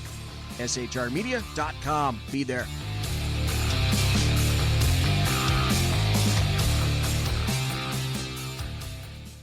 For 50 years, I've seen the American people blinded by corrupt politicians, a lapdog media, and deceptive Islam. The one thing the elites fear is one man with a cane. I'm Dave Milner. Join me through Spreaker, iTunes, and SoundCloud, through SHR Media and the Western Free Radio Network, for half a century of experienced perspective on political and social issues, weekly on The Unpleasant Blind Guy. And catch me on Jeff Mitchell's EDL Radio on blogtalkradio.com. There's no surrender, ever. Because truth is not always pleasant. Broadcasting behind enemy lines in occupied California, a mere 2 miles from the state capitol, the bloviating Zeppelin's Berserk Bobcat Saloon radio show can be heard every Tuesday and Thursday night at 8 p.m. Pacific and 11 p.m. Eastern, only on the SHR Media Network. Go to shrmedia.com to listen. You can also watch on the SHR Media Facebook page and the SHR Media YouTube channel. No goldfish were abused in the making of this ad. Conservative media done right. You're listening to the SHR Media Network. Ladies and gentlemen, boys and girls, children of all ages, it's the final half hour on the Bloviating Zeppelin's Berserk Bobcat Saloon radio show, where I am on the SHR Media Network. SHRmedia.com, that is where the chat room resides these days. We're speaking to Jack Alexander, and he was gracious enough to be here for the entire 2 hours. I grandly appreciate it. We found out a lot about his background, what he did, his service in the military, his interest in radio, his interest in politics. We're talking about firearms and the confiscation in Australia. I'm going to wrap that section up with, and that's a story that I could spend another hour on just by itself, and I'm sure, Jack Alexander, you could too. But let me wrap up this with a final question for you, and then we're going to change topics over into immigration. The final question for you, Jack Alexander, would be this. If you had anything to say to the people in the United States having experienced what you saw and did yourself in Australia, what words of wisdom or caution might you shower upon the residents of the United States? Never surrender your rights. Look, I appreciate that you know that some people have differing opinions to you and I on firearms. That is your right. God bless you for having it. But your abilities on that stop at your front door. What has happened in Australia has opened up and made the entire country essentially a gun-free zone. There are now 32 million people are potential victims waiting for an attack. Just look at Chicago. Chicago has gun laws as strict, or maybe as Australia. Has it stopped the problems in Chicago? No, it's made it worse. You know, if you don't want to exercise your Second Amendment right, as I said, that is fantastic. But you do not have the rights to interfere with somebody else wanting to exercise their rights. Well, also, it has a great deal to do with it's the standard leftist thing that completely irritates me.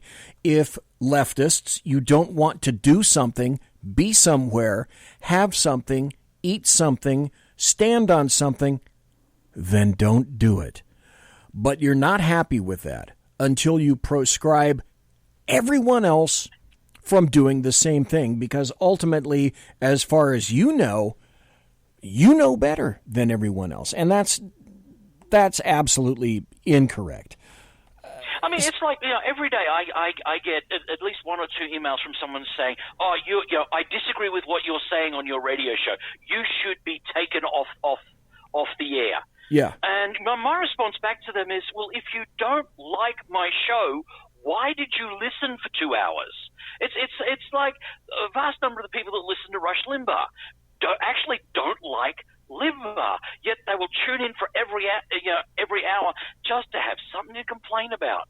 My God, get a life, people. It is true. You referenced Chicago. Well, I just found this story in the time that it took for you to speak the past 10 seconds. Here's a story from Chicago 5. That's from this past weekend. 28 people were shot in weekend shootings across the Chicago area. That's just in one weekend. That's just in Chicago, which has some of the most massive gun restrictions, well, certainly in Illinois, And I would submit probably in the United States as well, although New York is not that far away. California's getting there. The story said at least 28 people were shot. Oh, only 6 fatally across Chicago over the weekend, including a teen who was shot to death in the city's Englewood neighborhood. But, of course, the people in Chicago, they don't deserve to have guns. They don't deserve to be able to defend themselves. Because the police, oh, that's right, these are the police that are told that we can't prosecute Jesse Smollett, a guy that hung a noose around his neck. And we have a prosecutor in that town who decides that, well, poor Jussie, he just made a mistake. I guess that's it. But you're absolutely right. That is the cautionary tale for the United States as well. Final words on firearms in Australia, Jack Alexander, before we transport over to illegal immigration. Well, you can still legally have firearms in Australia, and you'll be surprised to find out that a Daisy Red Ryder in Australia is considered a firearm. Airsoft. They won't even allow airsoft in Australia because it might be used by. This is the argument that came out in a recent hearing, that terrorists might use it as a training tool. Well, are they going? And my letter to my senator said, are they going to outlaw plywood? Because if you look at a lot of the footage from the Middle East, they're running around with plywood silhouettes of AK-47s to do their training, not with airsoft. It's absolutely crazy here that even some Nerf guns are illegal. If they use compressed air or a spring, it's regarded a firearm. I mean, even a crossbow is illegal, is regarded as a firearm. I used to make simulated pyrotechnics for rock bands and so on who were playing in venues where the roof was too small to use real pyrotechnics. They were essentially giant pneumatic compressed air cannons that fired glitter with a light behind them to simulate pyrotechnics. I had to stop doing it because a father of someone in the local scout troop who was a police officer said, that's now considered a firearm. Jack, it's crazy. Do not surrender to this garbage. I am so disappointed in you, Jack Alexander. You glitter, compressed air, firing son of a bitch who would want to actually support crossbows and airsoft guns, and I think probably Nerf footballs are next up, are they not? Or you could do what the UK does. First let's blunt the end of knives, and then let's make sure that you can't have knives. So eventually, I guess in the UK and Australia and possibly coming to the United States, everybody's going to be issued a spork. Well, here's the thing when it came to knives. When they outlawed the guns, the street gangs started carrying around samurai swords and machetes. So they outlawed those. So the street gangs started carrying large kitchen knives. So, okay, and then a couple of chefs were actually charged with felony possession of concealed weapons because they were driving home. They were a little bit heavy-footed, got a speeding ticket. The police officers looked in the back seat and seen the chef's knife roll. Now, these are tools of trade, and did them for possession of weapons in a public place. So they can't do that. They started sharpening up bread and butter knives on a sharpening stone and carrying those because they were easily concealable. They put metal detectors up in the center of the city to stop that.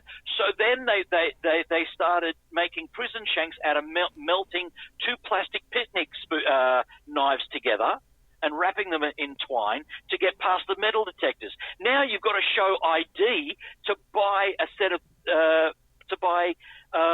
cutlery, whether it be plastic or metal, when you go out and buy it. It's a never-ending cycle. A couple of observations from this, and I think they're true. You can't write shit like this. The second observation is it confirms what I've said for decades. When rocks are outlawed, only outlaws will have rocks. Yeah. Because sooner or later, you're going to have to get to rocks. Yeah. And I'm betting that the compressed air cannons that I used to make wouldn't be California compliant because I painted them black. Oh, God. No, and did you put any little appliances on them to make them look even a little bit more evil? You know, like some a funny little angular thing that nobody can describe? Because that's what makes an assault gun really, really scowy. It makes it really scowy. We can't have a scowy. So I hope it wasn't scary. Yeah, I mean, yeah, it's absolutely crazy. It is crazy. And like I say, you can't write this stuff. Okay, 15 minutes left. We're going to get into an area that I'm sure you can expand upon for at least another hour because it affects you personally. A couple of stories that I want to go through first because these are occurring right now in the United States. One of them comes out of New York, the state of New York. And this is from CNN. This just occurred, less than 10 days ago. The headline is, New York passes a bill to allow driver's licenses for undocumented immigrants. Woohoo! New York Governor Andrew Cuomo signed a bill last Monday, that will allow undocumented immigrants to obtain driver's licenses in this state. The measure passed its last hurdle earlier in the day with a yes vote in the Senate. Now, I back that up with a news story, a little bit newer. This occurred roughly a couple of weeks ago, around the same point. This is from thehill.com. The headline is, California set to become... Oh, this is delicious. This is absolutely delicious. And I got to explain why in just a moment. California is set to become first state to offer health insurance to illegal immigrants. And the story is this: California lawmakers have agreed to a budget deal that would make it the first state to offer health insurance benefits to some adults living in the U.S. illegally. Now, this, Jack Alexander, is the glorious part. You've got people in California who can't afford health insurance themselves, actual residents of the state of California, and they're going to be paying for the health insurance of illegals in the state of California, spelled with a K. It doesn't get any better than that.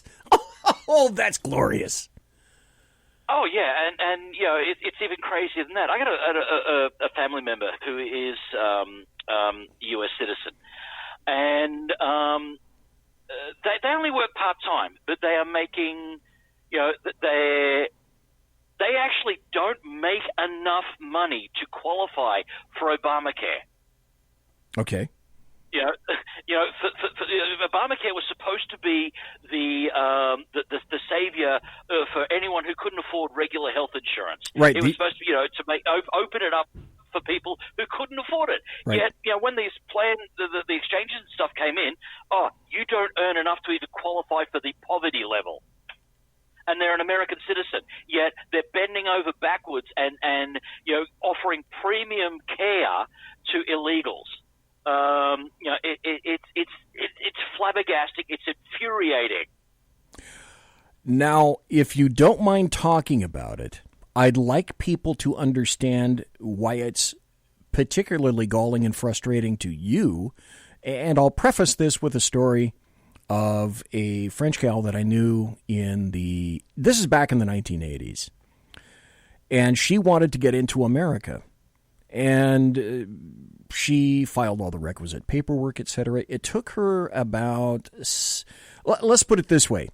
The last time I had spoken to her in the 80s, she was up to 8 years and waiting to get into the United States. And I do not even know then, because our paths split, I do not even know if she got into the United States. I could not say. But at the time that I last knew her, 8 years and counting, still not a citizen of the United States. That's disgusting.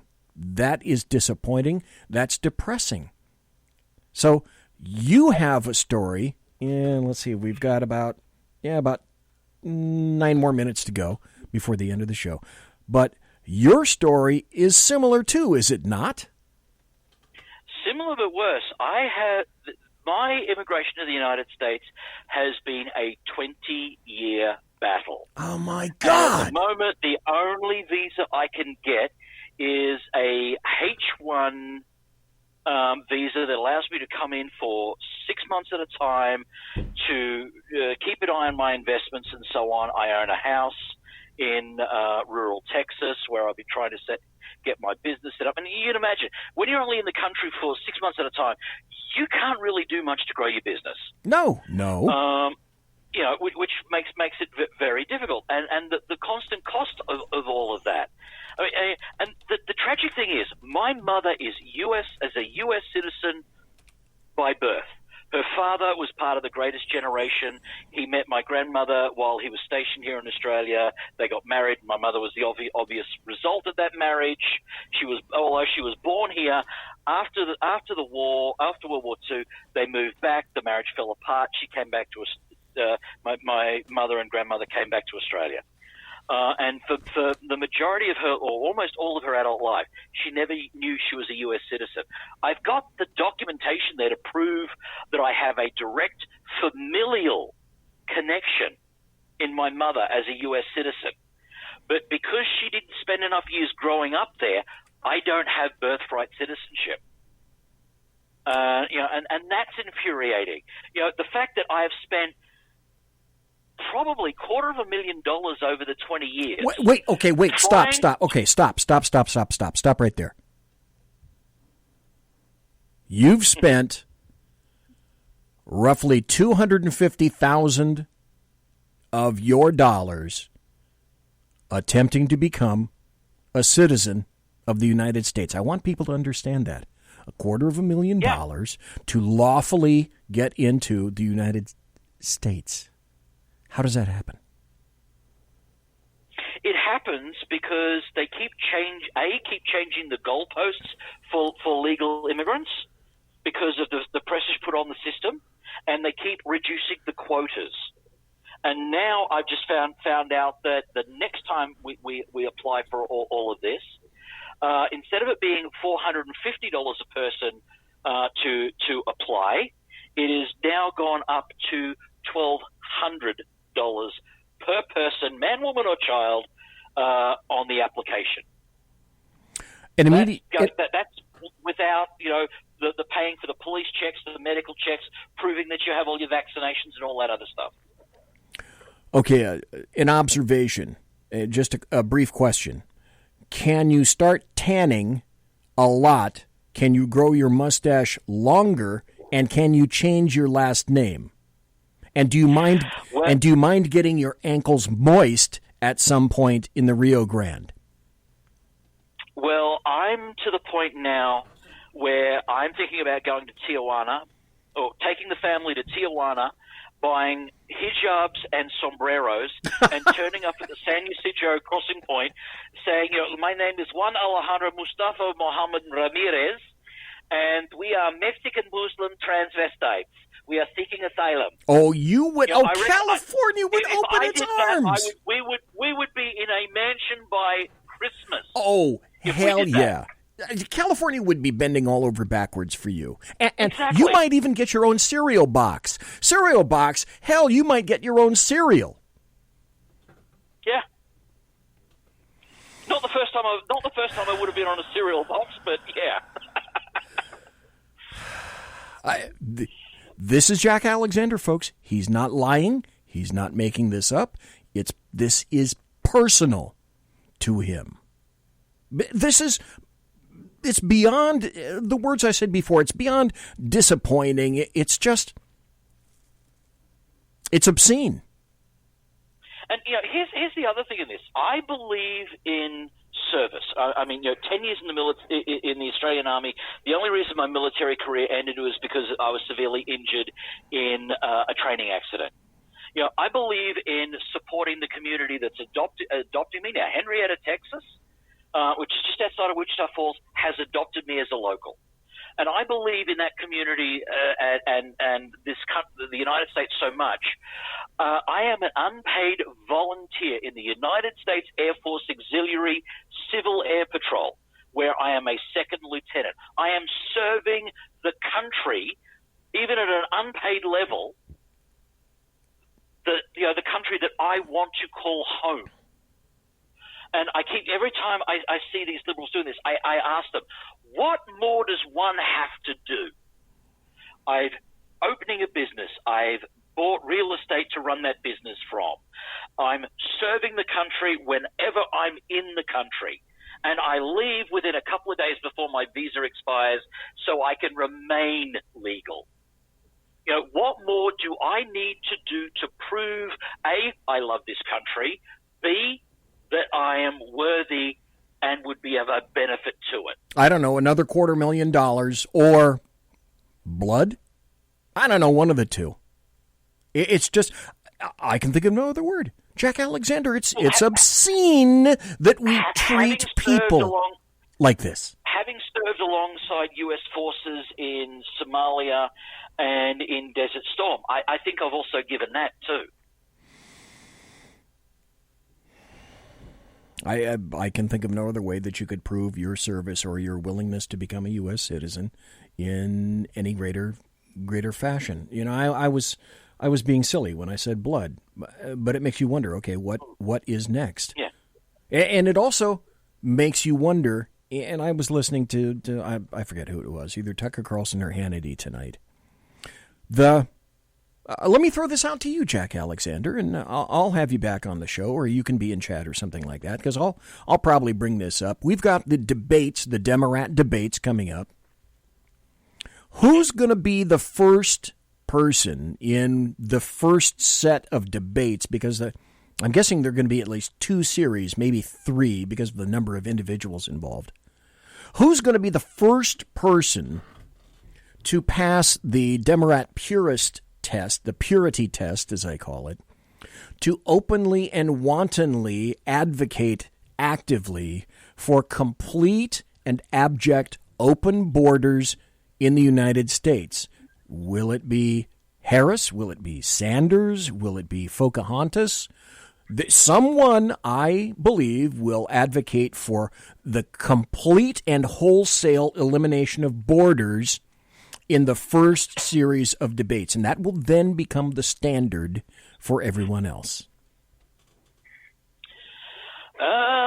It will probably be Joe Biden, because as far as I can see by the way the media is covering it, he is already the appointed chosen one. It doesn't matter whether the others win, lose, or draw. They will get the same lesson in socialism that Bernie Sanders got against Hillary Clinton. If they are delegate rich, they will have those extra delegates taken away and given to Joe Biden. And so it doesn't matter what he says. He will probably be the first ones to do it, because he already knows that he is the chosen one for the Democrats. Okay, final question of the night. If let's say, as you prognosticate, that on the Democrat side it's going to be Joe Biden, what say you in terms of a Biden-Trump runoff or election? Let me put it this way. I hope Mr. Biden has some soothing ointment, because his butt is going to get spanked 6 ways from Sunday. Okay, there's another reason why I knew I liked you, Jack Alexander. Okay, I got to wrap up the show. Folks, I had Jack Alexander on for the entire 2 hours tonight. I had a hell of a time. It was grand fun. I am definitely going to have you back, because, as I said, I had 50 tabs set up here, and I've gotten through 9 tabs. There's so much more to talk about. But Jack Alexander, before we leave, tell people where you can be found on social media, and then tell people where your show can be found on the internet, please. Right. Head over to www.jackalexanderexperiment.com. That is my website. I have an embedded player there for my show. My show live streams on Facebook when Facebook is working. Just do a search for Jack Alexander. I'm on The Range, which is on Roku, Fire Stick, Apple TV, and so on. If you do a search on YouTube for the Jack Alexander Experiment, you'll also find all of my stuff there as well. And Twitter, at Experiment Jack.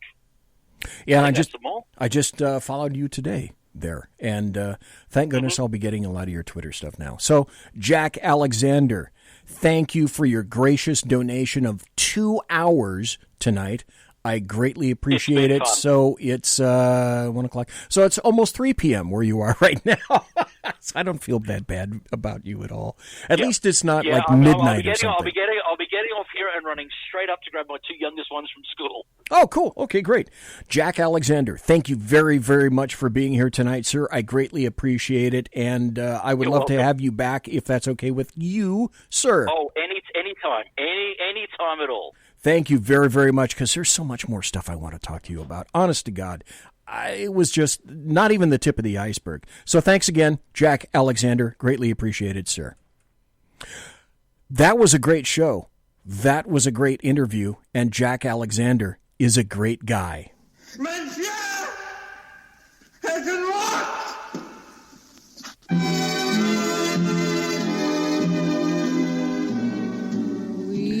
Ladies and gentlemen, boys and girls, children of all ages, thanks for listening to the Bloviating Zeppelin's Berserk Bobcat Saloon radio show, live and direct right here on the SHR Media Network. If you want to contact me, you can find me on Twitter at BZEP, at BZEP, and on my blog at bloviatingzeppelin.net. Thanks to Big Sarge Media for simulcasting the show tonight on Facebook, and also promotional consideration by the Lockheed Martin Skunk Works, and as Jack pointed out aptly earlier in the show, by the Boeing Company. If it ain't Boeing, I ain't going. So will you please Also to Pratt & Whitney Engines, a thrust you can trust. tell them Tiaras are by My Little Pony. Thanks to my personal KC-135 Kettle One refueling team, with whom I will be consorting in less than an hour. Thanks to Jack Alexander for being here tonight. Thanks to you, everyone, for being in chat. Thanks to everybody listening in podcast. And for taking time out of your busy day or night to listen. Sorry, no chat show tomorrow.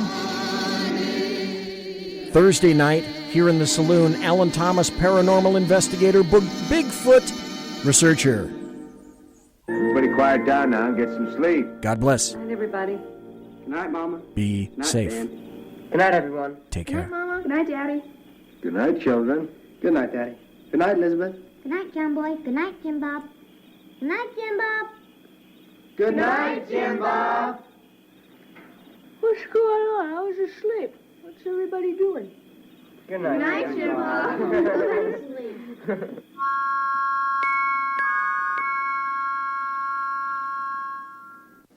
Good night, and good luck.